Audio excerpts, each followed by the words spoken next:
ನಮಸ್ಕಾರ ಸ್ನೇಹಿತರೆ, ಇದು ಮಾರ್ಕೆಟಿಂಗ್ ಬಗ್ಗೆ ನಮ್ಮ 4 ವಿಡಿಯೋ ಸರಣಿಗಳಲ್ಲಿ ಎರಡನೆಯದು. ಈ ವಿಡಿಯೋದಲ್ಲಿ ನಾವು ನಿಮ್ಮ ಉತ್ಪನ್ನದ ಬೆಲೆಯ ಬಗ್ಗೆ ಮಾತನಾಡುತ್ತೇವೆ. ಇದು ಮೊದಲ ಬಾರಿಗೆ ಮಾರುಕಟ್ಟೆಗೆ ಪ್ರವೇಶಿಸಲು ನಿರ್ಣಾಯಕವಾಗಿದೆ.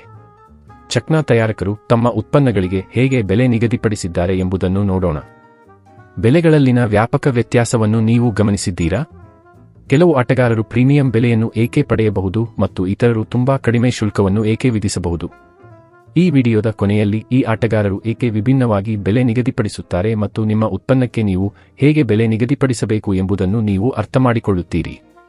ಸಾಮಾನ್ಯವಾಗಿ ಬಳಸುವ 2 ಪ್ರಮುಖ ಬೆಲೆ ತಂತ್ರಗಳೆಂದರೆ ವೆಚ್ಚ ಮತ್ತು ಬೆಲೆ ಮತ್ತು ಮೌಲ್ಯ ಆಧಾರಿತ ಬೆಲೆ. ಮೊದಲನೆಯದಾಗಿ ಕಾಸ್ಟ್ ಪ್ಲಸ್ ಪ್ರೈಸಿಂಗ್.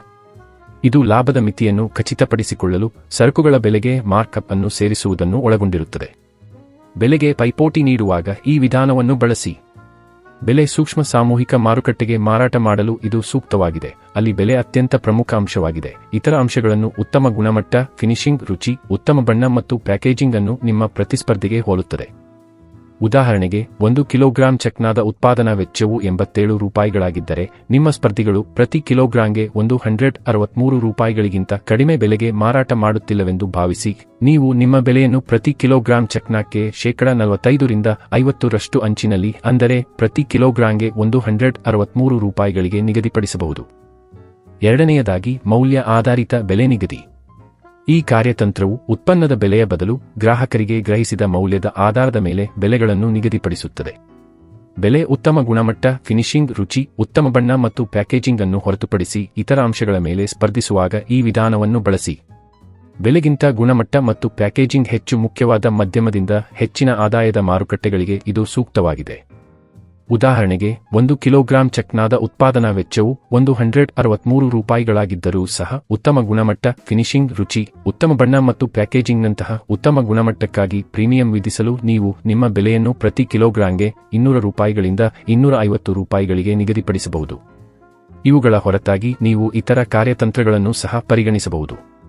ಆರಂಭದಲ್ಲಿ ಗ್ರಾಹಕರನ್ನು ಆಕರ್ಷಿಸಲು ಮತ್ತು ಮಾರುಕಟ್ಟೆ ಪಾಲನ್ನು ಪಡೆಯಲು ಕಡಿಮೆ ಬೆಲೆಗಳನ್ನು ನಿಗದಿಪಡಿಸಿ, ನಂತರ ಕ್ರಮೇಣ ಬೆಲೆಯನ್ನು ಹೆಚ್ಚಿಸಿ.